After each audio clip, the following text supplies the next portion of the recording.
getting paid. It's extracurricular. Yeah. Yeah, you're getting paid in knowledge. So, like, you know, like we were doing, you know, torchons and cooking octopus and head cheese and learning so much that, like, at that point in school, I was like, I'm not learning shit. Like, you know, not what I want to. And, you know, it wasn't like, it wasn't arrogance. It was just like, for me, I just saw it like, okay, if I want to, whatever I want to achieve, like, the degree isn't going to get me anywhere. At least, like, how I felt in this industry. Like, I do think that people should be educated, but I don't know necessarily, like, at least in my school, like, that was going to get me where I needed to be.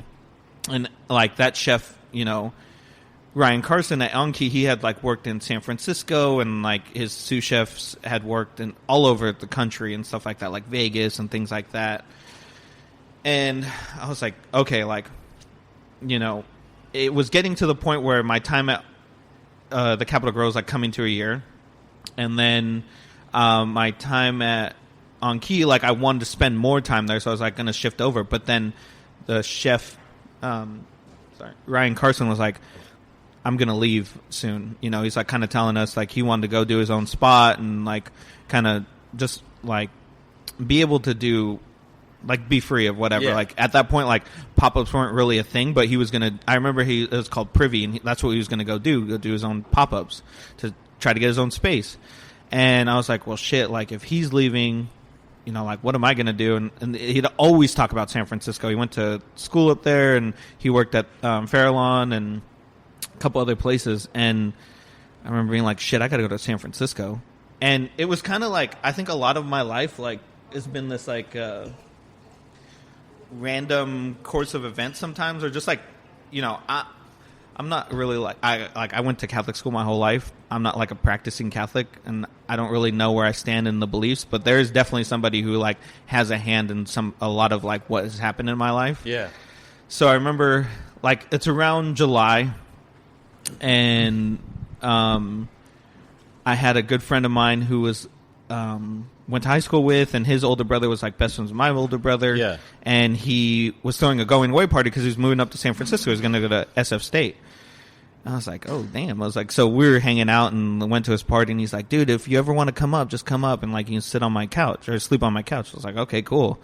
I'll take you up on it. And, like, you know, it all happened so fast where, like, the chef said he was leaving, and, like, I was kind of at that point at the Capitol Grill, like, and I mean, it just was what it was, you know, like, it was a different setup than Anki. Like, Anki is, like, a freestanding restaurant, like, the type of restaurant that's, like, less corporate and all those things. So there's a lot of good things about the Capitol Grill, and there's, like, you know, cool structures and things like that, and you learned a lot, but, like, I knew I wanted to be more of, like, the Anki style, like, just the normal restaurant style, right? Like, not a corporate situation. Not corporate.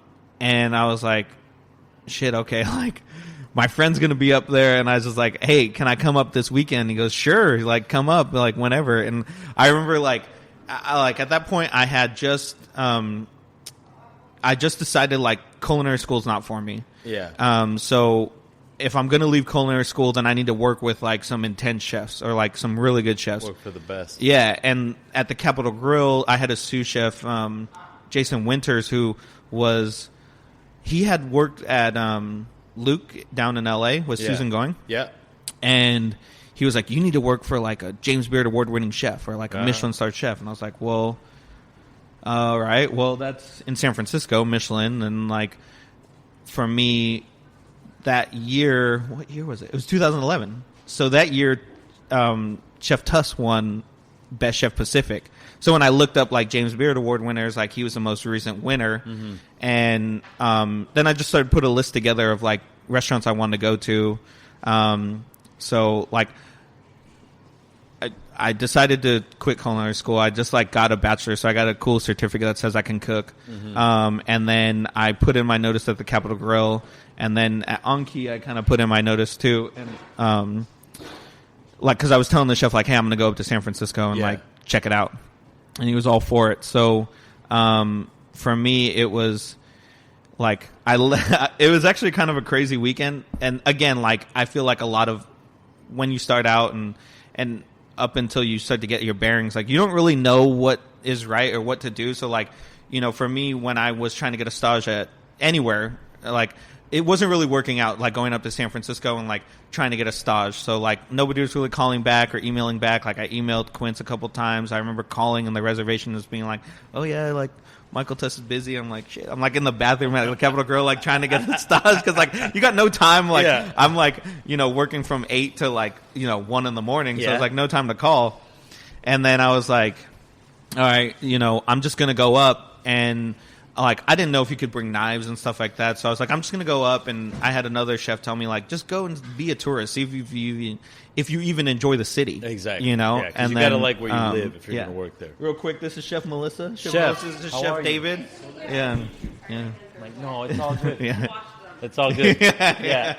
All COVID safety. Yeah, me and I've always looked up to you from eating at eating at Francis, and then now this. Yeah, and we then got to Chef get. Costa was like, "You're a legend." So, you know, oh yeah, always. Yeah. I couldn't have survived if it wasn't for her. So for sure. There we go. So, Legend. yeah, living legend. Yeah. Thank you. I appreciate it. You can go ahead, Chef. It's fine. There you go. Getting a little weird on the podcast. Yeah. Getting All squeezing right. some hair. Yeah. Yeah, for sure. Got to get her story too. Hell yeah. No, we do for sure. For sure. So I didn't really know, and I like at that point like so I had booked my ticket. I'm like, okay, I'm just gonna go be a tourist. Then I had a list of restaurants that like I was gonna drop off my resume at, and I just flew up, and I didn't know if I could fly with knives, and like that's all the knives I had. I didn't have a lot of money and things like that, so like if I lose my knives, I'm screwed, you know. So I was like, this is what I'm gonna do. I'm gonna go up, go knock on doors, and just like give my resume and like see if I can set up stages for September when I'm gonna drive up and move there. Yeah. So you know, it was Saturday, so it's Friday. I go to work, my last day at the Capitol Grill, go in, gnarly lunch, and then it was my last day at Anki, and we had the stupid, like, we used to do every Friday, like, or not every Friday, like, certain Fridays we'd have these stupid, like, late-night club-themed crap, and you had to, like, stay there super late and do, like, ahi tuna tacos and noodles and things like that, and you're like, shit. So, like, my flight was, I think, like, 7 in the morning. And then, like, I was at work until, like, 4 because, like, we're doing the late night thing. And then you're, like, you have to break down and do all this stuff. So, like, I was fucking exhausted and, like, make it to my flight. And at that point, like, I had met with my buddy at his dorm. And then we're like, oh, let's just go to the pier. Like, you know, let's go around. He had just moved up, too. So, like, it was cool to kind of explore the city with him, too. Mm-hmm. So we go to the pier, have like the chowder sourdough bowl. Yeah. And then I remember being like, oh, well, like, I want to stop at a couple places and it'll give us an excuse to like pop around the city. Mm-hmm. And the closest place was Quince. So I remember like walking and also before this, I remember like, just because like I had seen that Tusk had won the Best Chef Pacific Award, I was like, let me look up his face because like I don't want to like see the wrong person and be like, hey, Chef Tusk. You know, I was like, that's a good lesson, man, because I had a stage come to the Charter Oak right when I was taking over, and he goes up to Chef Cat and he's like, hey, who are you? And I'm like, how the fuck are you going to roll up to a restaurant in a stage and not know who the fucking chef is? You can't. Have some respect. Do some research. Know who the guy is. Yeah. You know? Like, you need to know who's in charge. Like, you're trying to get a job with them. Yeah, you never know who you're talking to, man. Yeah, like, I remember, and I don't know if they just don't teach this anymore or things like that, but, like, and I think it's, like, a generational thing because they're, like, later in life, there's people who I've met who, like, are on the same wavelength, right? And you, too. It's, like, for me, like, I remember being taught, like, when you go to an interview, like, you need to know how many locations they have. You need to know what they've done. You need to know, like, who they are and things like that. Like, I don't feel like people come, like, when I was at Tartine, like, people wouldn't, I'd be like, you know who Chad is? I'm like, who's Chad? And they're like, what the fuck is wrong with you? Who's Chad? Yeah. He's like, the reason why we're sitting here, homeboy. Yeah, are you fucking serious right now? Like, the only reason I have a fucking job. That's awesome. So, so I remember looking up his face, and I was like, shit, okay, like, because who knows who's going to open up the door, and I didn't want it to be a sous chef. And also, if it was him, I wanted to, like, be ready. Yeah. So, I remember walking up, and at that point, like, it's still, even after the renovations, but the entryway's a little bit different. Yeah. But there was all glass leading up, and, like, I go to the door. But I remember seeing, like, in the lounge, I remember seeing Chef Tusk sitting down, and at that point, I didn't know who Lindsay was, his wife, but, like, they were talking. And I was like, fuck, okay, we're walking, I see him, and I was like, well, there's no turning back. Like, you know, I can't not, like, he's not going to know that I was there for, like, dropping off a resume, but I can't, like, just swoop past. I got to do it. Yeah. So I knock on the door, and he gets up, and he opens the door, and he's like, oh, hey, how's it going? And I was like, hey, Chef Tusk, like, I just want to drop off my resume and set up a stage. I'm only here for, I think I was only there for that day. Like, I'm only here for until tomorrow morning, and I'm just, like, kind of dropping off resumes and setting up stages for September, and, like, you know, here's my resume, and he goes, why don't you just stage right now? Oh! I was like, oh, shit. I don't have my knife. No, yeah, I was like, dude, I was like, Chef, I am so sorry. I know that you're supposed to be prepared, but I never travel with knives and all these things. Like, I had black pants and black, like, Vans on. Yeah. And he goes, I have knives and I have aprons, and I was like, okay. I was like, shit. So, hell yeah. So, yeah, it was like, I remember it had to have been like 1 o'clock or something, 1 or 3 or 2. Because I remember going into the kitchen then. In time for the stage. Yeah, right? It was like, fuck. But I remember going in the kitchen. I'm following Tusk. He's like taking me in the kitchen. The executive sous at the time, Trent Page, he was working fish. And I remember on the pass, he had this huge salmon. And he's like breaking it down. Tusk's like, yo, this kid's here to stage. And Trent's like, Chef, we already have 2 stages here. And I was like, at that point, I was like, fuck, okay. Like, now I'm like pitted against people. I was like, shit. I'm so underprepared. Yeah. But these guys got their own knives. yeah, they're ready. So I remember him saying that, and Tusk was like, don't worry, like, just get him in, whatever, like, have him do whatever. And I was like, fuck, dude, like, because I was like, I was like shocked that, like, you know, I like at this point sometimes there is like too many people, like, you know, and for sure. And I was like, shit, okay, like this guy's already saying like, hey, like we already have enough stages, and I was like, he's fucking annoyed. Yeah, I mean, he was intense. Trent's intense, but great guy, like such a great guy. But I remember Tusk was just like, yo, just get him in. I was like, shit. I was like, all right, this is really happening.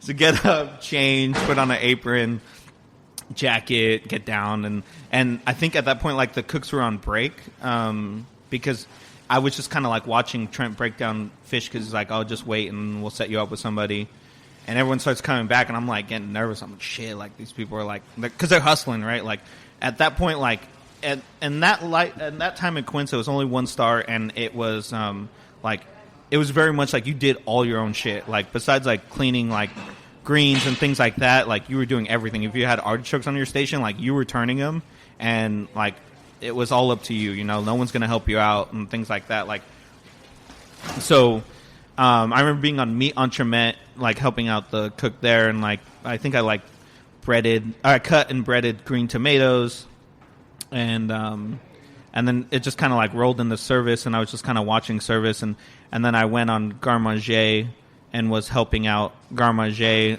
and then like it was pretty intense, like, and I think it was just like perfect timing, because like it was kind of shocking to me, like at that time, like I think they had a couple people leaving or like put in their notice, and I remember there was 2 garde manger people, and one of them was new and the other one was like getting ready to be fish entremet, so they're like, hey, go to fish entremet, and then like it's me and this other guy who's like pretty new, and like I'd seen the seen the dishes. It was like, I remember a squab and black eyed peas salad. Yeah. And you had to put the salad together and pass it over the meat and all that stuff. And I remember like mixing it in the CDC at the time, like taking a piece of my greens and like checking it for seasoning and stuff like that. And I was like, oh shit. And it was cool to like have been on the station. Like that stage was very interesting because like I said, there was already 2 other stages. And at that point, like, you know, both of them were kind of just there just to be there. One of them was there to be, he was in the CIA, this guy, Patrick Falwell.